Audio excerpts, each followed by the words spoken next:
the chat is not available to the public. I've been told, right? Done what we can to get rid of it. We're live. We are live, right? No, my haere mai piki mai ki tēnei hui. Welcome everybody. I welcome the public to part A of the council meeting, and I apologise for the delay in the start of the meeting. We started with a karakia at the beginning of the briefing, so we won't do that. Do we have any apologies? I believe we have a complete, everybody from the council is here, so we have no apologies. I'd like to the meeting on the website. Okay, can we just check? Are we just checking that the meeting is up? I can just see meeting 27 button, which is the name of this room. I can't see anything else. My sound is off, so I can't. Oh, okay. Sorry. Okay, well, we might have to put that camera on. Sorry, we're just making sure that we do in fact have the public meeting open. It's about a 9-second delay. It's about a 9-second delay. We should see. I'm just refreshing the page. I'll try again. Yep. Yes, it's fine. Okay, all right. We are in a public meeting. Good, thank you very much. Okay, all right. So could I ask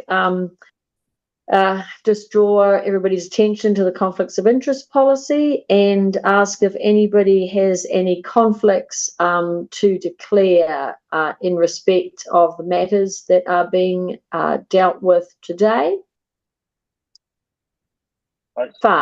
Did you want me to raise those in part B? Yes, please. Part B. No, you can. Any conflicts you have for the entire meeting should be raised now. It's in relation to the leases with Melanesian Mission Trust Board, and my conflict is the funding officer for the Pacific Island Law Students Association Incorporated. I've been in talks with the Melanesian Mission Trust Board. Okay, thank you very much. Gemma? And just noting that my brother works for Hayden and Rollitt. Great. Thank you. All right, okay. So I'll move that those disclosures be noted. I don't, looking at those, I don't see any need for us to disqualify either of those people from the conversation. Get to the item, we can discuss that more specifically.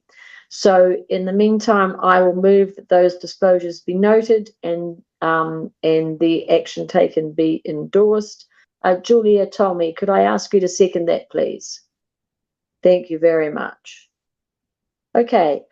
So now we have, and you will see in the agenda, a fabulously long list of the people who either at the university, with the university, associated with the university, alumni of the university, who were recognised in the New Year's Honours list, and just a fabulous list of people there. And the Vice-Chancellor and I have written to each of these people and to congratulate them, and received a number of very nice replies thanking us for recognising their involvement or their connection to the university, and saying nice things about the university. So that has been absolutely fabulous. So just a great list for you all to see there. All right, so moving to the council meetings, and we have the draft minutes of part A of those minutes. And I'll just ask if anybody has any comments on the minutes of part A of the council meeting. Yes, Julia. Yes, I've got two comments. The first is that Gemma and I didn't declare a conflict of interest, so it shows that all council members declared a conflict of interest. Gemma and I believe Dawn, but I don't know for sure, don't receive fees for being around the council table. So that's the first point. Oh, yes, yeah, good point. And the second issue, and I'm sorry to raise this again, I have raised it a number of times. I'm really sorry, Cecilia, it does put you in a bit of an awkward position, but and it concerns the October meeting when we reappointed the alumnus. So it's recorded that I raised concerns about us not following section 11 of the council appointments procedure. So that's section 11, not section 18.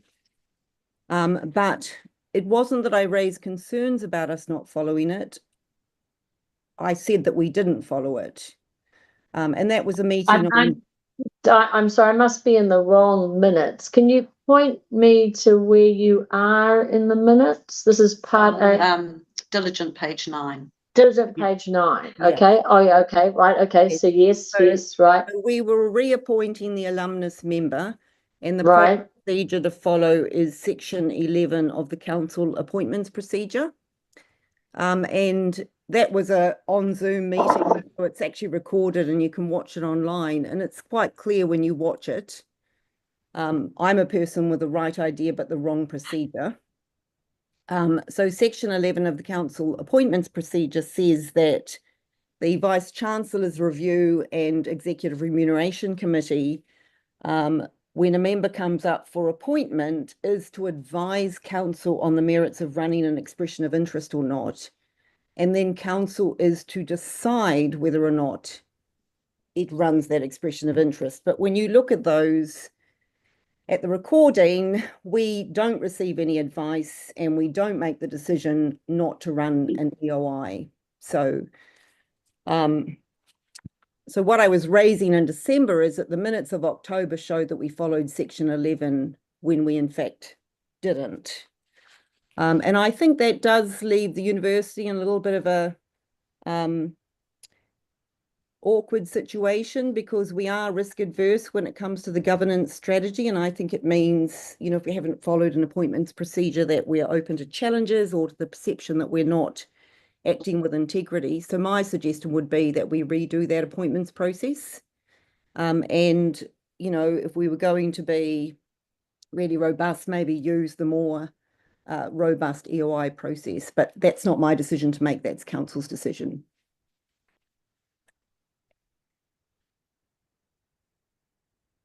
Okay, well, my suggestion with that would be that, as you say, because it's a matter for the VCRC, that should go back to the VCRC to decide. Well, yeah, my suggestion would be that it go back to the VCRC, and the VCRC can decide what to do about the process, because there is also, and as you say, it's not really for me to say. I might turn over to ask Kathy if she, because I don't know whether there is a. Well, I'm thinking off the top of my head, Cecilia. So sorry, Julia, not to just necessarily disagree with you, but I don't have the statute in front of me. I appreciate you've read it, but I guess you're expressing your opinion that in your view it's clear that we did not. But as I say, Julia, I have no reason to disagree or not agree. I just don't have the language in front of me. Why don't we just take note that you have? Yes, I'm happy for you just note that you did not, but you expressed the view that the process, in her opinion, the process was not followed under section 11 rather than section 18. And then let's take an action point to go away and review that. And if we need to tidy things up procedurally, we should do that.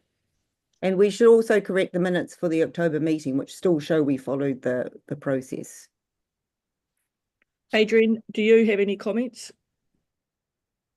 So the difficulty for Wendy and me is that we're not at the VCRC meeting, so we can't really provide any assurance that procedures were followed or not. So that it will be a matter for VCRC to consider. It's not about what happened in the VC. RERC, I always get that wrong, meeting, because we are told, and I have no reason to disbelieve them, that they did decide to provide advice to council, but the fact is that council didn't receive that advice or make a decision. That's my point. So let's just. I think we understand your point, Julia. I think that, as you say, it's not really for me to say, but I think Kathy's suggestion is a good one. That that you have expressed your view that the process was not followed, and that we will refer it back to the VCRC to decide what to do, and they can come to the next council meeting and advise as to what they would propose to do. Okay. Yep. And we look at those. I think I realise I have. They gave them to me. Sorry. Okay. All right. Okay. Now that was. I think. Did you say you had two things, Julia, or was that both things? Conflict. Oh no, you covered the first one. Yeah. No, the disclosures of interest, got that one. And then the second one. Yep. No, appreciate that. Thank you. Are there any further comments on the minutes? All right, then I will move that the minutes as amended, as discussed, be taken as read and confirmed. And I will ask Kathy Quinn to second those minutes. Thank you very much. And I'll just ask if there is anybody, when I call for a seconder, I'll then also call for a vote. Is there anybody, I ask everybody to vote, please, or probably it's easier, right? Yes, that's right. Just hands up, please, if you're confirming that motion. Thank you very much. Right, good. Anybody against that motion? No, I'm not seeing any hands. Right, good. Thank you very much. Okay, and then and then this is the matters arising, obviously deals with what Julia has raised, and that will go back to the VCRC. Okay. Now we are on to the Vice Chancellor's report. I will invite the Vice Chancellor to speak to her report. Sure, thank you, Chancellor. And as always, I'll take the report as read. As you know, despite capturing a huge amount of activity and engagements for the first quarter of the year, the report is slightly out of date. So I'll supplement it with some of the recent meetings I've had with Minister Retty, some of the discussions through the Universities New Zealand Vice Chancellors Group, and a range of other engagements across ENZ and with the University Advisory Group. So I'll start with just an acknowledgement that given the cabinet reshuffle, which is still shaking down, actually, we've had a conversation with Minister Stamford now in her role as supporting international education as well as immigration, which we hope is actually going to lead to beneficial outcomes for us. She's very aware of the interrelationship between the two, and although we've seen an improvement in the turnaround time and the support we're getting from Immigration New Zealand, particularly before semester one starts, we still have some further work to do in terms of those applications and visas being processed. So that's all work underway. And I had the good fortune to meet with the new ENZ CEO, Amanda Marlew, who is also working behind the scenes to develop an approach that Immigration New Zealand can support us with across the whole pipeline. That's students coming into the schools as well as that pipeline coming into the university. That work continues.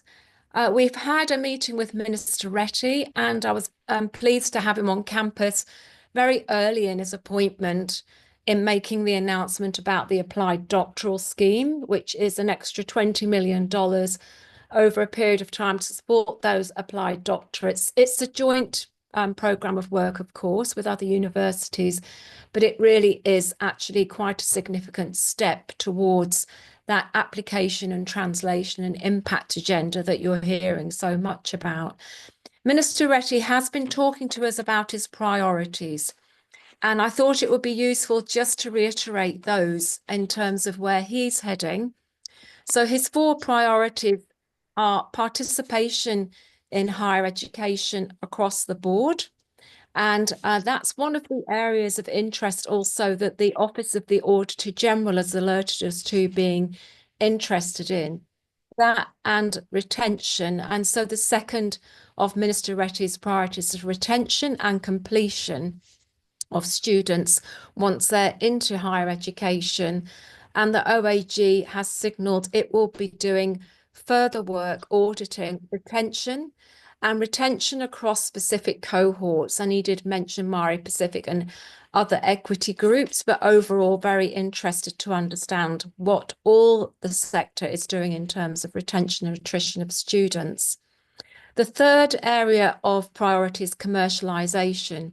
Now, you've seen this coming from the Prime Minister in the context of the research organisations, the changes to the CRIs and the changes to Callaghan. And we are working, of course, with Frank and uni services and across the board, looking at ways in which we can be influential and instrumental in supporting the public research organisations when they start to merge out of that SSAG. Notwithstanding that, doing a huge amount of footwork, treading the boards around being a comprehensive university and ensuring that arts, humanities, social sciences continues to be supported. The fourth priority that the Minister has is related to our engagement with industry and business, and particularly thinking about that innovation and impact pipeline. As you know, Frank's been doing a huge amount of work in positioning us really well from a research point of view and configuring the support, the Research and Innovation Office to meet that agenda. The work on the UAG continues to be a little bit opaque at the moment. What we are aware of is that by the 30th of April, we should see a report coming out from the government in relation to fiscal recommendations. And this, we're saying, is about the principles being defined and the modelling for future funding models for universities. And there are a range of things that the UAG are looking at, including a ministerial advisory council and supporting some of the work that they're currently doing through the TEC and looking at ways in which funding might be differentiated in the future. To that point, and closer to home, having met with the TEC last week, and Pamela now has received the planning guidance, it's very clear that the emphasis towards STEM disciplines and to thinking about that differentiated discipline mix across the university is starting to come to fruition. And while we don't have the full information to hand about what that will mean for other disciplines, then I think we do know that there is a push for growth by the government and economic growth through science, technology and innovation, of course, engineering. And we are including in that the work that we're doing in medtech and through the ABI and the links to the medical faculty, where we've just been informed that we're going to be receiving an additional 25 places to be distributed between ourselves and Otago. So this is all, of course, huge amount happening every day, as you know, and we're trying to make sure that we're keeping on top of this in terms of responding, but also getting ahead. And that's been an important piece of work. And so on Wednesday, the senior leadership team met last week to look at our planning date for the next 12 months. And we had some excellent discussions around both the way in which the professional staff structure is starting to shape up. You'll recall that we're doing some work around that linked to that $45 million that we are working to save by the end of the year. And that's now starting to take some shape. Council is very aware that I have been wanting to restructure the executive to have the deans as members of the exec, and that's now coming into being quite soon. We've had the first meeting. We're working on the terms of reference, which will be circulating as part of the committee responsibilities across to the university. And within all of that, the opportunity to really think about the university's communication and marketing strategy featured on the day, as well as the work that Adrian and Andrew and the team are leading across professional staff and the culture and transformation work at the leadership level.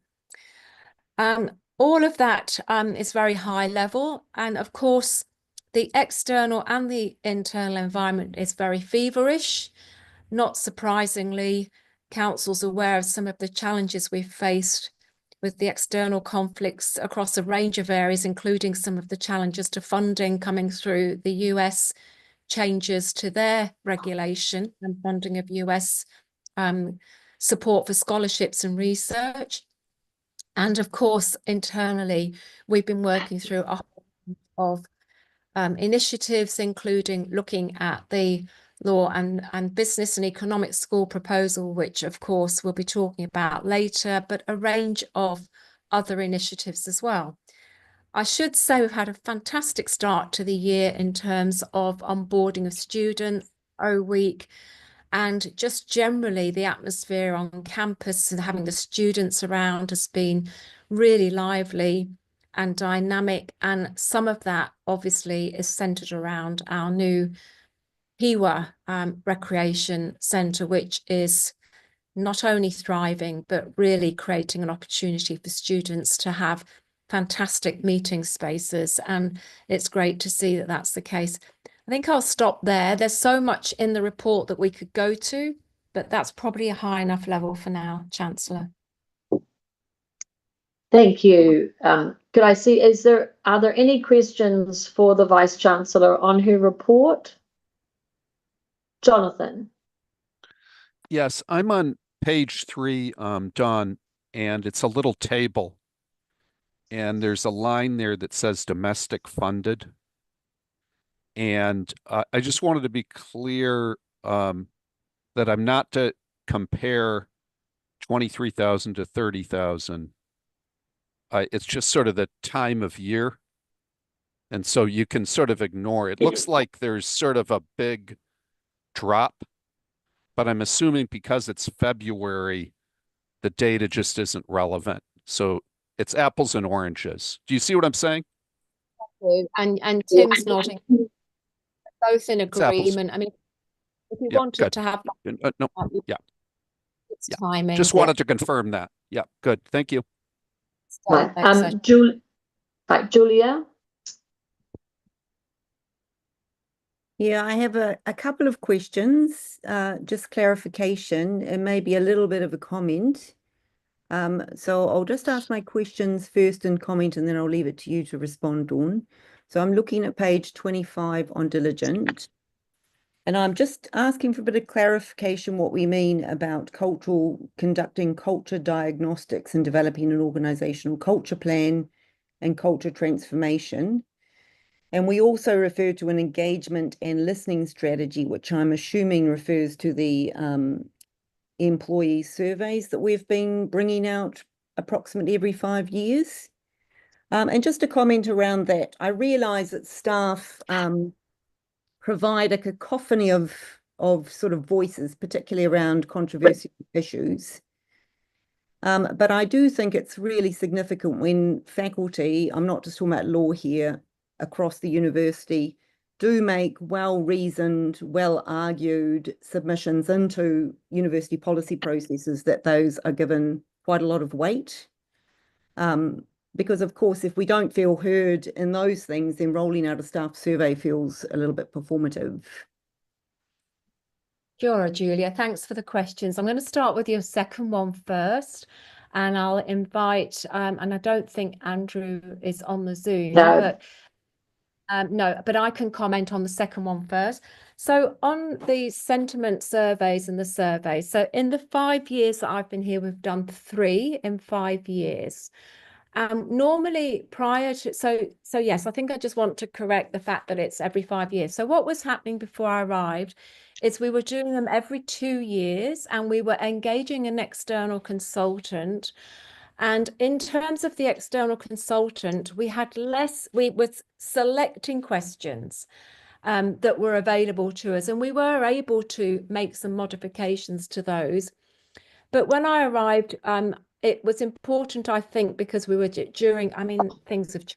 We're in such an accelerated pace that every 2 years, it's a long time actually in the current context, isn't it? So I suggested that when we did the first one, which was in my second year, because it'd been done the year before I arrived, that we thought about doing much more concentrated surveys on a more regular basis. And so we've done 2 more since then. So we've done 3 in 5 years, and there's another one planned for later this year. So that will actually be 4 in 6 years. But it's not about the number. I think it's about the quality of the survey as well and what we do with it. So many people will know that when we've modified and been able to adapt some of the questions to target specific issues that are contemporary in the university at that time, rather than having an every 2 year everything involved. And then when we get the information, which comes from external, of course, and when we get the data, it's actually looked at not just at the senior leadership team level and the exec level, it's given to the faculty deans and to the directors of the different parts of the university's professional staff. And that level of detail goes all the way down so that they can start to look at some of the things that they're responding to within their specific areas, as well as what the themes are across the university. So we've got the high level themes, and we've got what's happening in different units and different areas.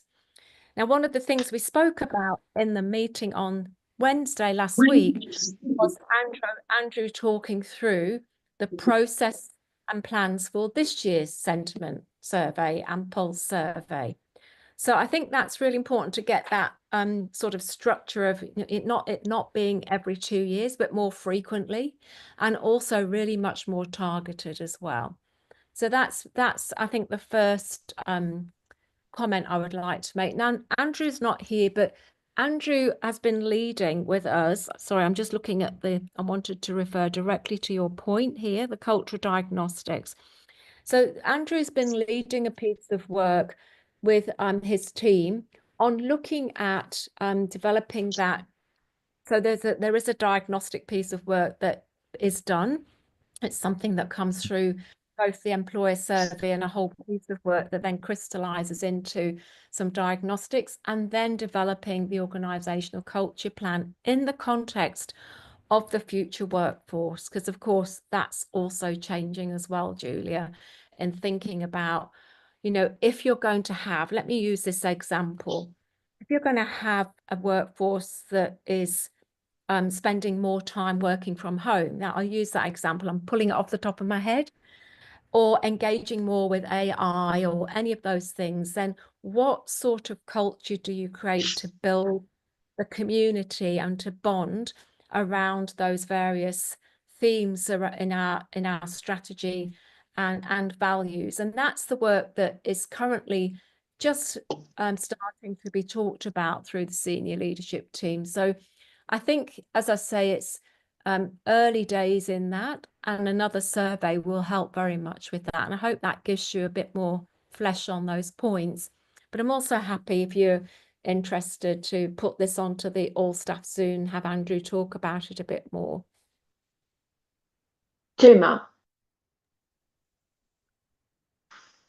So we're not coming through, Gemma. Yeah, can you hear me now? Yep. Yes. Okay. Yes. Just saying thank you for that update, Dawn, and for that extra explanation. I had a similar question, Julia, but I think it could be an interesting topic for an all-staff Zoom. Mine was more of an acknowledgement rather than a question, but really outstanding results with the graduate destination survey.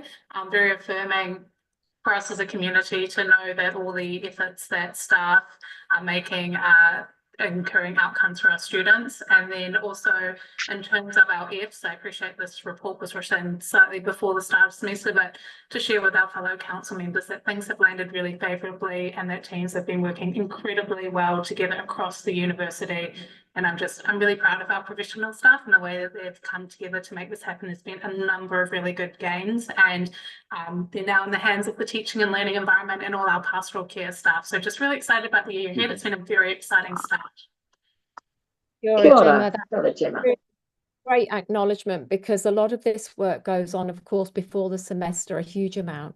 And the professional staff really working hard on that. And, you know, people don't just turn up on the first day accidentally. A huge amount has happened there. But also, thank you for your acknowledgement about the graduate destination survey. I think what I would like to say in response to that is there are some amazing things happening in this institution and across the board. And it's really important that we do acknowledge those achievements as well. Thank you. Great. All right. Well, I think if there are no more questions, then I will move that the Vice-Chancellor's report be noted, and I'm going to ask John to second that. Yes. Great. Thank you, John. I'm going to say all those in favour of noting that report. Right. Very good. Thank you very much. Anybody against? Right. Okay. So then I'm going to go to the next item is the Finance Committee minutes. Obviously, this is the minutes of Part A. Are there any questions for Rob or Tim or Julian or Cameron on the minutes of Part A? No? Okay. Then I'm going to move that those minutes be received and that Rob second that. And all those in favour? Let's indicate that, please. Anybody against? No? Candice isn't against. Candice, you're not against, are you? You're for.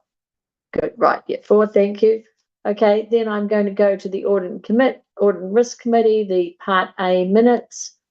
And I'm going to, there's really any questions on those? Right, I'm going to move that those be received, and I'm going to ask Jonathan to second that. Thank you very much, Jonathan. All those in favour? Thank you. Right, then I'm going to go to the Capital Expenditure Committee. This is Part A, and I'm going to move, if there are any questions on Part A, I'm going to move that those be received. And I'll ask Gemma to second those. Thank you very much, Gemma. All those in favour? Thank you very much. And then I'll move to the Student Appeals Committee report there. It's the report to Council. And we have with us the current chair and also members of that committee. If people have any questions around that report, are there any questions around that report? No? All good. Thank you very much. So I'm going to move that be received, and I'm going to ask John to second that. Yeah. Thank you very much, John.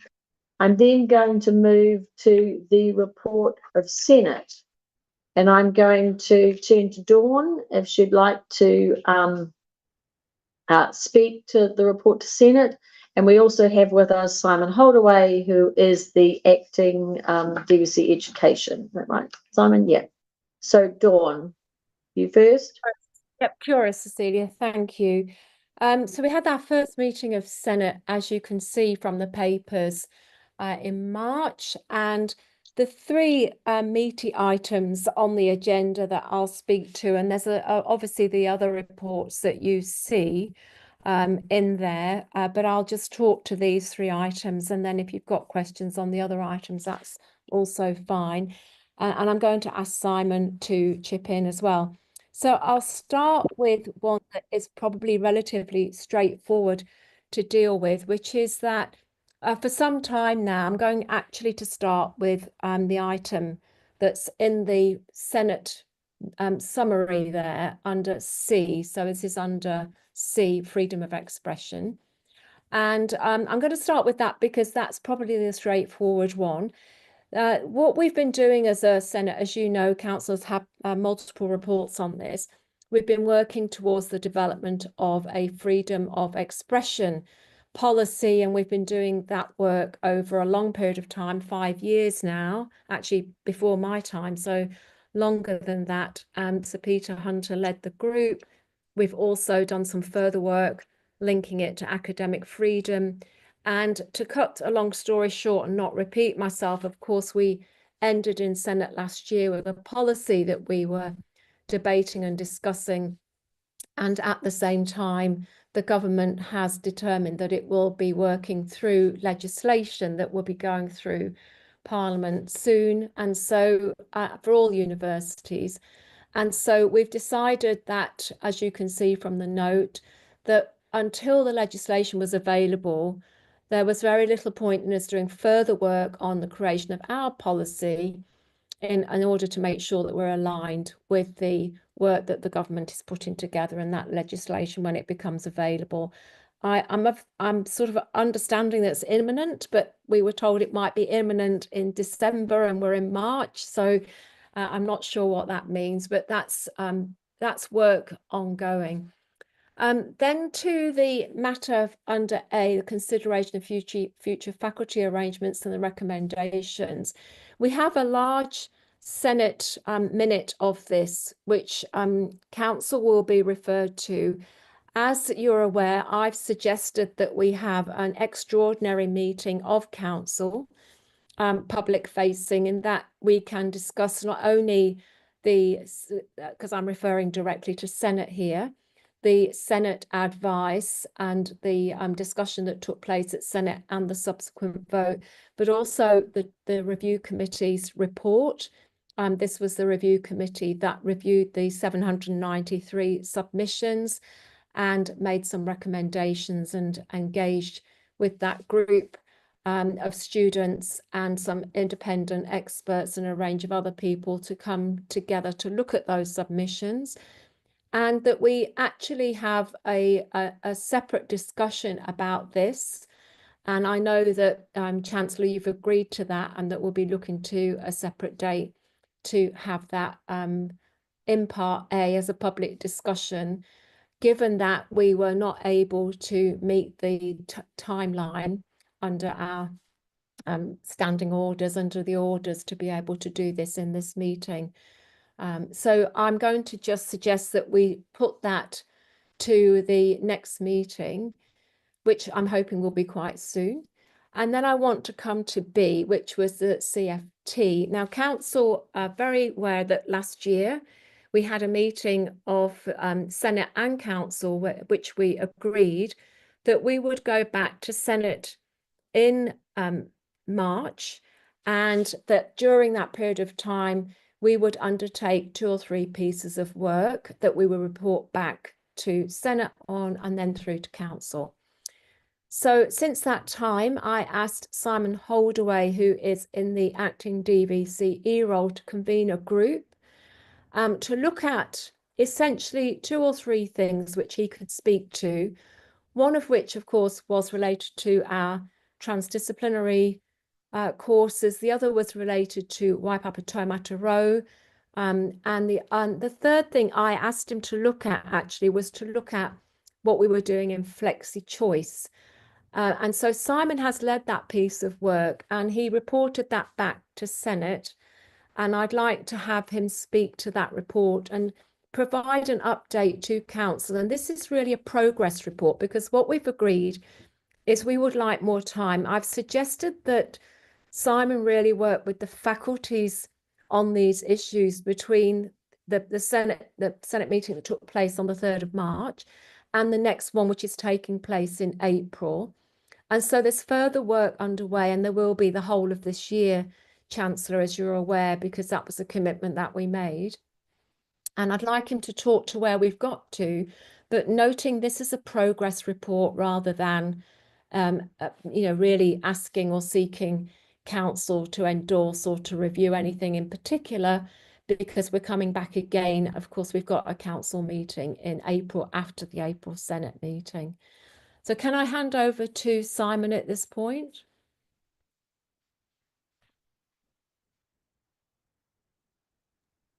So yeah, Simon, yeah, absolutely, Simon. Simon, would you like to speak to the process that you've gone through in the review and the report then to Senate?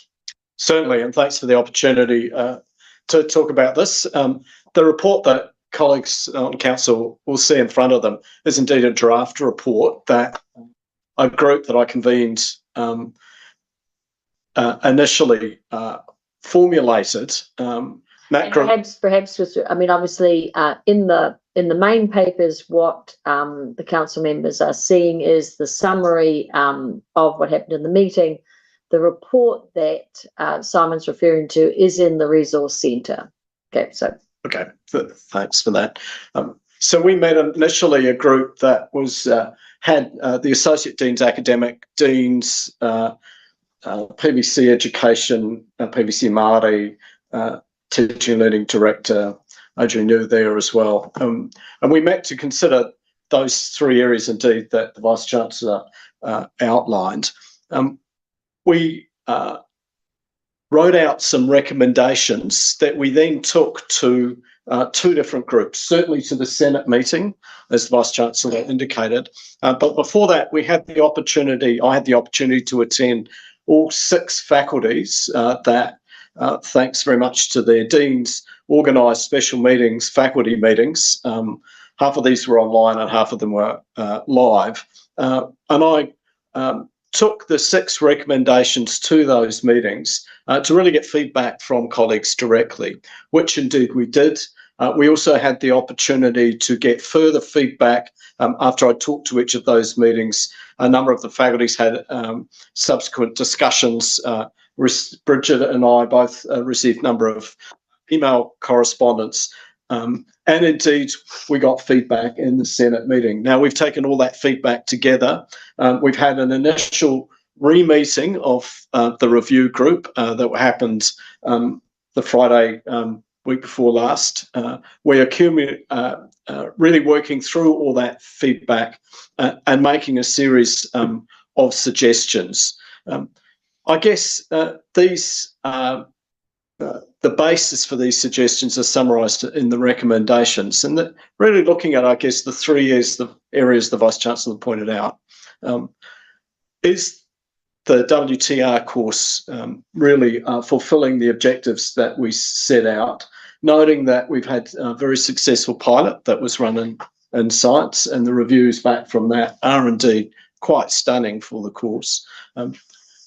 In the transdisciplinary, the TD Futures courses, how do these relate to the intention of these courses really to provide, I guess, students with the experience in working in groups from multiple disciplinary perspectives, really addressing those sorts of problems that they will be asked to work with in their future careers. How successful are these?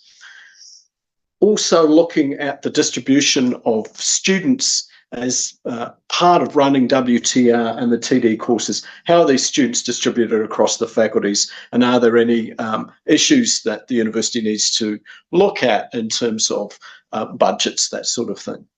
And indeed, as Dawn points out, also looking at the flexi-choice options, really, I guess, looking at the breadth of education. How are we introducing students to those critical areas, like indeed critical thinking, with the ability to take courses from a variety of areas? So, as the Vice-Chancellor pointed out, this is a work in progress. We've had a lot of feedback. It was really useful, I found, going to the faculty meetings, talking to colleagues directly. We got a lot of really useful feedback. I tried in all of those conversations with the assistance of the deans in each case, to give colleagues the maximum opportunity to ask me questions and indeed provide feedback. There were no PowerPoints. It was all just conversation. And I think that's turned out to be a really useful mechanism. the deans at the Senate meeting summarised the feedback they'd received from each of the 6 faculties. So each dean presented at Senate. And as I say, our next task is really to collate all that information, go back and look at the recommendations and make adjustments. I just wanted to comment, Chancellor, if I could just right at the end. Council members will be aware that there's a lot of information flowing around in the media, and a lot of this is, I guess, quite disturbing because it is false, really is false information. I listened to the News 2ZB talk show early Friday morning, and the presenter had really no idea about any of the content of the WTR course. Indeed, the presenter had no idea what the name meant, which was quite surprising. Fortunately, Gabriel, our AUSA president, replied and very elegantly pointed out to the presenter that individual really had no idea about what they were talking about, and then really laid out the basis for the WTR course. What council members will be really aware is a really important set of courses. Indeed, there are 5 for the different faculties that fulfil a really important need for our students. Introducing a COVID generation, largely, of school leavers to the university, to the different areas of the university in terms of the way we teach, the way we research, and providing an introduction to the context in which we sit. That is, we talk about Te Tiriti, we talk about Te Ao Māori, and this is, of course, as colleagues will know better than I, really essential in a large number of professions into which our students will work. You know, it's required in education, for instance, engineering in the clinical schools in FMHS.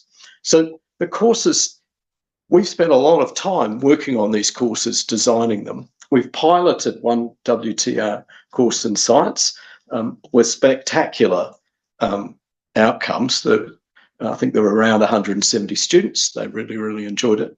And indeed, we're seeing enrolments into all 5 of them this year, which is showing that students are enrolling in all these courses. So I just think we need to be aware that there is a lot of disinformation out there, which is pretty disheartening, I guess, but perhaps in this modern world, maybe not surprising, and continue to do what we do really well, which is provide a range of really excellent courses. Thank you. Thank you very much, Simon. Dawn. Sorry, could I Yes. just make a couple of other comments? Because when I asked for the extra work on flexi choice, I was concerned about critical thinking, given the conversations we've been having in the COVID generation. And Simon, one of the key issues that gets talked about in the media and across the board is the course being compulsory and a treaty course. Could you just say a little bit about the work you've been doing on that? Because I think that's important for council to hear as well. Because obviously we're in those conversations and we're talking about what the expectation is and where this sits in the broader context. Thanks, Dawn. Yeah, I think maybe the word compulsory has been a bit overused in connection. You know, these courses are part of the structure of the degree, and we've thought really carefully about this. I've tried to use the word required rather than compulsory. You know, are courses required in all our degrees? Of course they, because all our degrees are structured in the way that we introduce students to necessary sets of knowledge and indeed build on these throughout the degree. So I guess, you know, in that sense, maybe these courses can be thought of as compulsory, but in the notion of a structured degree, I don't see them as any more compulsory than any other course. So again, I prefer that kind of required approach. Vice Chancellor, in terms of, you know, the breadth of education, I think that's a really important point that we need as colleagues to think very carefully about. And indeed, that was the intention of elements of the transdisciplinary futures courses. what we've done is to suggest that we keep a number of those courses continuing in a pilot form for this year and indeed next year. Go back and relook at the general education courses, a curated set of those that indeed address some of the breadth issues that we know our students are going to need to come to grips with in their futures. Vice Chancellor, you pointed out, I think, a couple of times in this meeting, the significance of AI and the way that artificial intelligence, generative AI in particular, is going to have an impact on our students moving forward. And indeed, we can see elements of that happening already in the workforce in a number of different areas. So having that breadth, ability in critical thinking, in ability in querying Gen AI, for example, going to be key aspects of the future of our students. So we need to look at the range of courses that we offer in all disciplines to fulfill those needs. I was on a high school board recently, and I queried the headmaster about whether AI was part of the strategy of that high school, and indeed the headmaster said, "Oh, we don't really need it." There was a young student on the board who immediately piped up, "Excuse me, headmaster, all of the boys are using AI to help with education." That is the reality that our students are already in, and we need to think very carefully about breadth components in our degrees, in all of our degrees, that reflect that reality. True. Yeah, it might help us to understand. So, if, as you say, there's been a lot of in the press about the WTR course being compulsory, and as you say, you prefer to think of it as a requirement in the same way that, I mean, when I did my law degree, it was a requirement that you did criminal law and torts and all those sorts of things, which I believe are still requirements. But can I ask you, if somebody doesn't do this course in their first year, does this stop them from progressing into the second year? I mean, what's the, I understand they won't have the skill set. We are concerned they won't have the skill set, but isn't it true that they could not do the course, but they would still be able to progress? So I guess we do need to look at the intention of this course, as you say very correctly. This course is intended for beginning students, gives them a whole basis of abilities that will really give them a much better chance of progressing through our degrees. So we really want them to take that. Now, I imagine there's going to be some instances where that's not going to happen, and we'll see a very small number of students for a variety of reasons, particular reasons, end up taking the course in a second year. So it's not the intention to block students. If we kind of reverse the argument, I guess, the intention is for students to gain skill sets that will enable them to succeed in university. And of course, that's really what we want to see happen for a whole range of reasons. So I do. Yeah, I appreciate you'd like them to do it, but yeah, Dawn. I think the point is that, some people actually will join the university in their second year and they won't have access to this course, and they'll progress. And so I think, what Simon's saying is that it's like any of these things. Of course, we would prefer them to learn about critical thinking and how to study and how to be in cohorts and all of those things. But if there's going to be people that don't do it for whatever reason, and that's not going to block their progression. So, Thank sorry, you. can I clarify? I mean, because I'm sorry, Simon, maybe I misunderstood you. When you talk about required versus compulsory, I think I would say some people might say you've been cute. It's the same thing. So is it absolutely clear that as a student, and this is what the controversy is, that people can't, I appreciate the intent behind the course may well be well intended, but as I understand, the controversy is that when people get to the point that they come to university, they want to be free to choose what courses they undertake. So if I decide I do not want to do this course and I want to complete my law degree, can I complete my law degree without having done this course? If you come in as a beginning student, no, you can't. We do want you to do them. Well, Is it- I think that is the area that remains controversial, Cecilia, and that is what's called and controversial. Yeah, no, I appreciate that, Kathy. Dawn, could you answer? If you pick, I think if you pick law, which is what you've done, one of the things that we're also doing is complying with what the professions are asking us to do. Simon, you better just talk to me about this, but this is, that's an important part also. So if we're building in with the professions, the competencies and the skills that they're asking us to build in, then there are some areas. Engineering is the same. I'm pulling it off here somewhere, Simon. It's engineering particularly has the same thing with the engineering fraternity and their professional accrediting body. Do you want to just maybe just have a comment about that?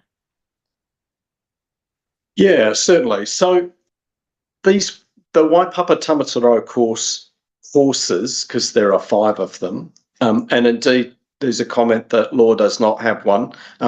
That is true. We expect students that enter into the second year of law will have picked up a Waipapa Tamataro course from one of the other 5 areas. Many law students do dual majors, dual degrees. We expect them to pick up the course most logically in the faculty that they're doing their other major in. But we do ask that students complete this course, as the Vice-Chancellor puts out, for a number of reasons.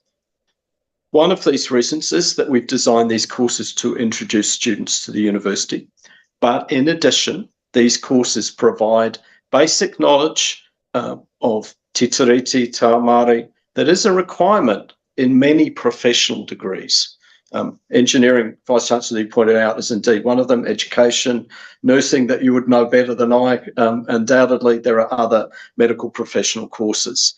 And Julia is pointing out in the chat that it is a requirement of the Council for Legal Education. Exactly.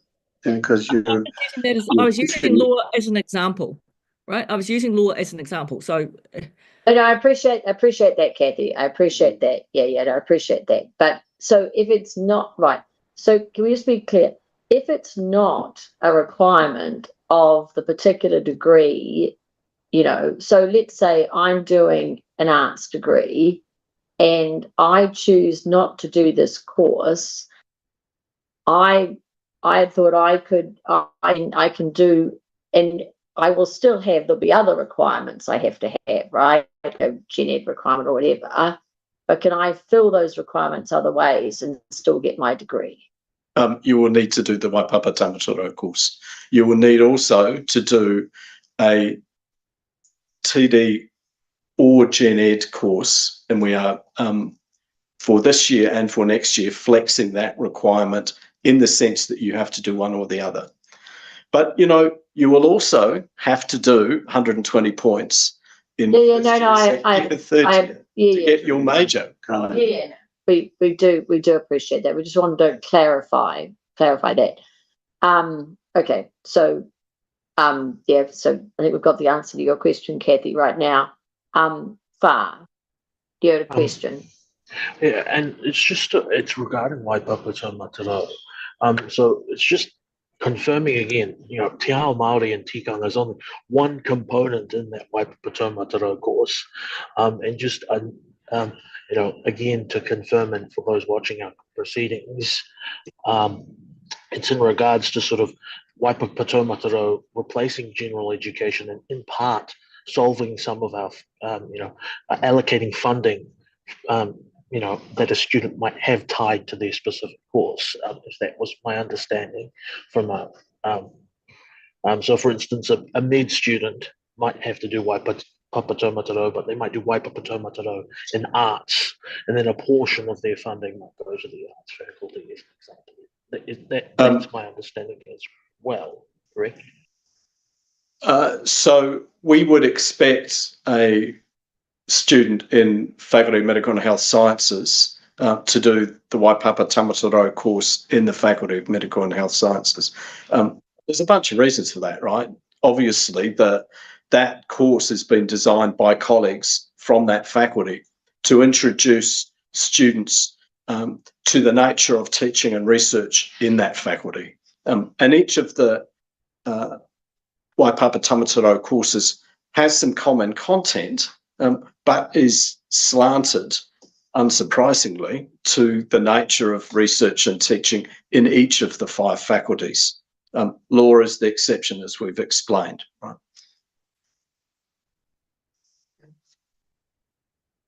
Okay. Are there any other questions? And obviously, look, this is a review that's ongoing, and I think that this is a point that can continue to be looked at.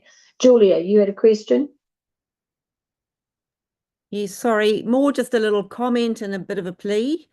So some of the staff that were putting together, put quite a lot of work into rolling out the next transdisciplinary tranche of courses, have been told that we didn't financially model those initiatives, and we now realize we can't afford them. And so it's really a plea, when we do blue skies thinking, when we do strategic planning, could we do the financial modeling very early on? Yes, that's absolutely a good comment, and indeed understanding the modelling is critical. I would just point out to colleagues, and again, council members will know a lot better than I, that the whole curriculum framework transformation program was started 3 or 4 years ago, and our financial position, and indeed the country's financial position, has shifted quite substantially. So these models need to be dynamic, and indeed with the help of my colleague Pamela Moss, that's exactly what we've done moving forward. And I've talked to the colleagues involved in transdisciplinary courses. I've talked directly to the course directors on some of the courses that will be affected by the pause that we have while we understand the distribution of students across the faculties a little bit better in those transdisciplinary course areas, and indeed understand how we could develop a curated set of general education courses, and explain that the intent behind TD is really, really good. We just need to perhaps slow things down a little bit to give ourselves a chance to rebalance, recognising absolutely, and again, as council members will know better than I, the difficulties that we face, the challenges, I guess I should call them, that we face coming from current government funding levels. Not only that, in the media this morning was David Seymour expressing his disappointment at Auckland University for not complying with the government's degree that these courses that we are supposedly making people do he needs to change the council of this place. And did you see that? Yeah, we've all seen it. Yeah, but and I think that is a misunderstanding of how small a portion the Te Tiriti, the Te Ao Māori part of it is. Anyway, So we're I not think going to to change. I'm glad. We're not going to change David Seymour's views right here. I just go back to Julia's question, because I do want to flag up with Julia that when I met with the academic heads last year, it might have even been before that, when these courses, the TD courses, were being developed, I was very aware then that there was some further work that needed to be done and understood, because let's be honest, this is, there's no doubt that our students need access to transdisciplinary opportunities. That there's no doubt about that. How that's done and how that's led and managed and taught is done in different ways in different institutions. And I think, we had some people who have very great enthusiasm, great ideas and ways of thinking about this, But for all the reasons you've just pointed out, whenever we develop programs across the university, there has to be a business case. That it's not just about the academic business case. And so I think it's right to point that out. And I think it's a really important comment you've made. And I just want to underline it because it's not just about TD, it's about a range of things that we could engage in, but not necessarily think about the the importance of not just financial modelling, but infrastructure and capability and workforce planning. So thank you for that comment. Okay, all right. I'm conscious of time here. I think we've are there any other questions in respect of the matters of the report on the Senate meeting? Okay, if there are no other matters, I'm then going to move that the recommendation in Part A of the report, so this is the recommendations in Part A which relate to the reviews, that sort of thing, that they be adopted, and that those in Part B and C be noted. All right, I'm going to move that, and I'm going to ask Candice if she will second that. Thank you very much, Candice. And all in favour, right? So adoption and noting. Thank you very much. Anybody against? Right, good. Thank you very much. Okay. Now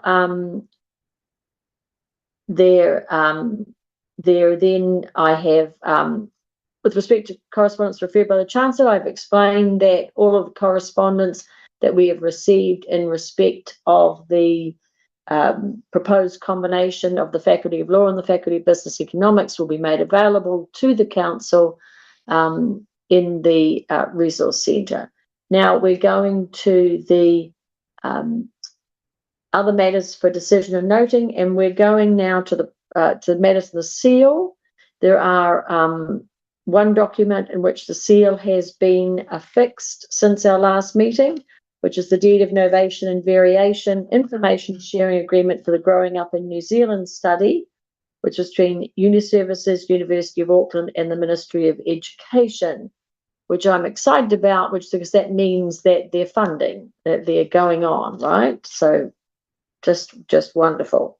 So I'm going to move that be noted. If there's any discussion with that, okay. And I'll ask Juliana Nene to second that. Thank you very much. And we'll then, all those in favour, right, nobody against, thank you. Now I'm moving to the program limitations.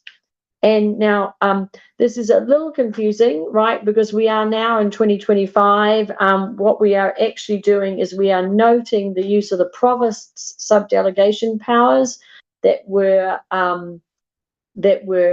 used in 2024 to approve an update to the program limitations of these two programs for 2025. We no longer have a provost, but this was what she did when she was the provost, and so we need to note it. Are there any questions around these program limitations or the changes to the program limitations? Right, all good. Okay, so I'm going to move that Council note the use of the provost subdelegation powers to approve the update to these program limitations, and I'm going to ask Dawn to second that. Thank you very much, Dawn. All those in favour? Anybody against? Good, thank you very much. Now, we have the MOU, the Memorandum of Understanding between the University of Auckland and the foundations. And you'll see there's a cover memo there from Tim about it. I think we can take this as read. I mean, effectively, as he's explaining, this is around the university providing administrative support to the foundation, which obviously does a lot of good for the university. Are there any questions for Tim around the MOU with the foundation? No, all good. Well, then I will move that the Council approve the adoption of the refreshed MOU with the university foundations and delegate to the Chancellor and Vice-Chancellor to execute the MOU. And Far, could I ask you to second that, please? Thank you very much. All those in favour? Anybody against? Thank you. Okay, so then we're going to go to the Senate and Committee Elections Statute. And you will see that this is a proposed update to the statute that reflects the changes made to the Senate membership, which were approved by Council at its meeting in December. And these really only relate to the sub-professorial staff and were made as a result of changing the effectively the change in the faculties, I believe is what came with this. Now, Julia, do you have a question on this? I have a comment that most of that is true. So the change to sub-professorial membership on Senate and the updates to legislation.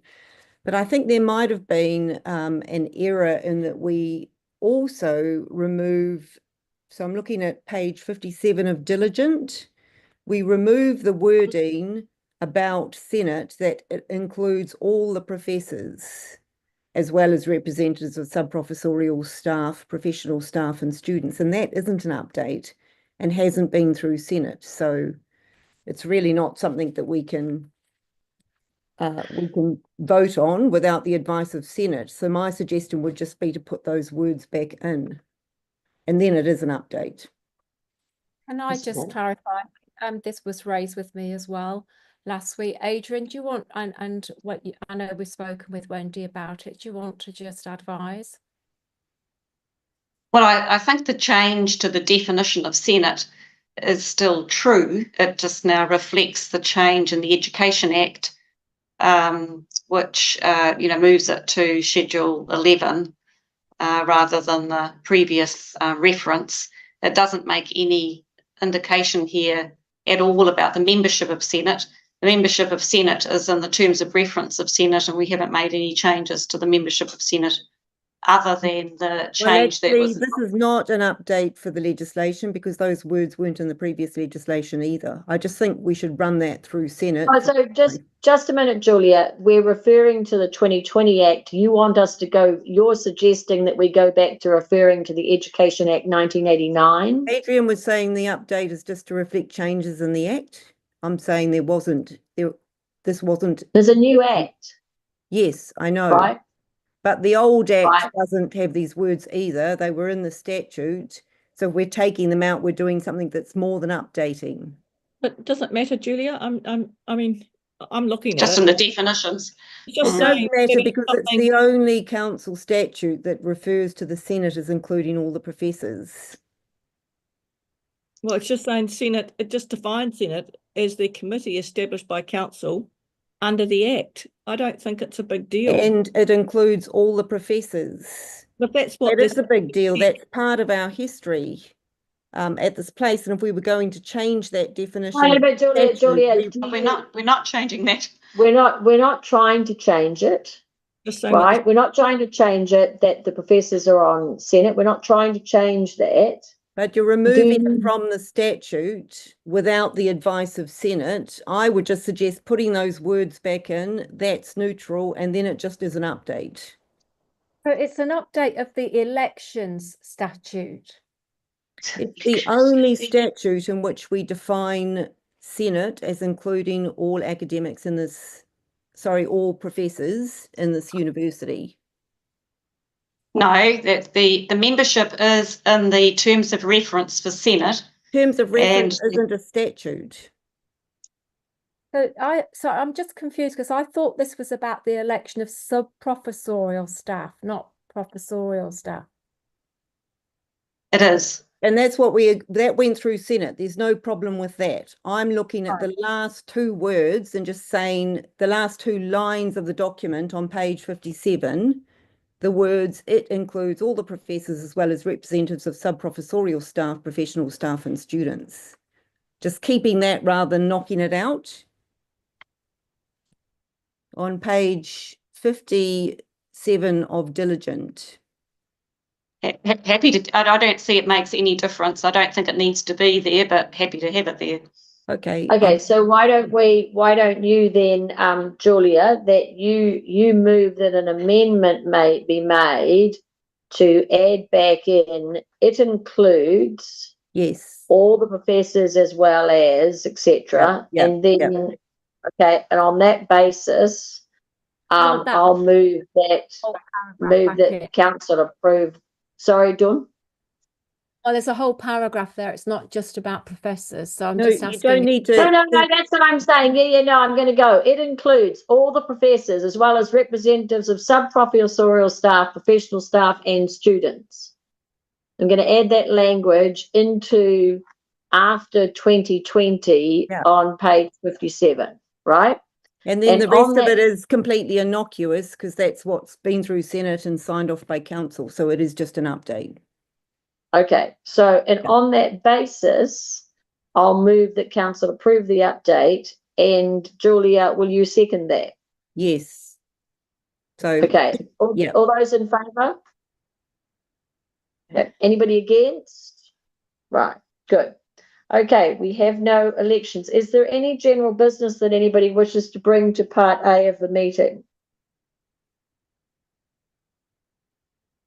Okay, all good. Okay, is anybody requesting a leave of absence for the meeting of the 28th of April? Okay, if you do need a leave of absence, if you perhaps if you could just notify Wendy, if people could notify Wendy. All right, okay. So now I'm going to move that the public be excluded from part B of this meeting. And as a result